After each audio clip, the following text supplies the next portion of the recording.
Charitable giving delayed is not charitable giving denied. This year's most generous billionaire philanthropist has been dead since 2006. This is David Parker with the Law Office of David Parker, and it's another entry on my video blog.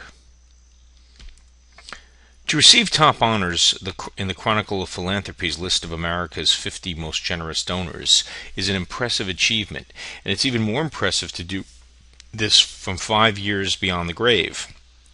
But as of 2011, 5 years after her death in 2006, that's what the late Margaret Cargill has done.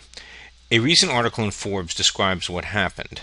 As it turns out, the way Ms. Cargill achieved such high posthumous honors for her philanthropy involves some fairly intricate estate planning and financial arrangements, plus a quirk of stock ownership. Cargill was the heir to the massive fortune from the agribusiness company of the same name. The Cargill Company topped the list of America's largest privately owned companies for almost a quarter century. In her will, Ms. Cargill left all of her shares of the company to be divided between two charities, the Anne Ray Charitable Trust and her own Margaret A. Cargill Foundation. But because Cargill is privately owned, its stock is more difficult to evaluate and liquidate than the stock of a publicly traded company.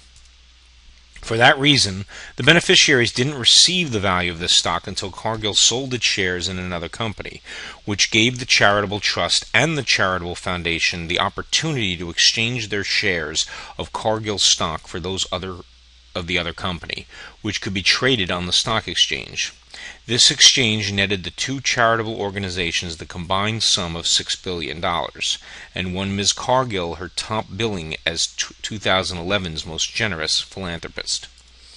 While most people are not in the position to make donations on this scale, the same principles can apply to smaller holdings and make the difference for New York estate planning, charitable giving, and New York asset protection.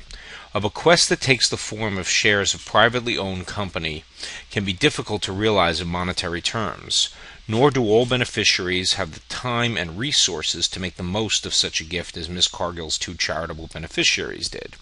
All of these are considerations that should be kept in mind for estate planning purposes. I'm David Parker with the Law Office of David Parker. I'm an estate planning and elder law attorney.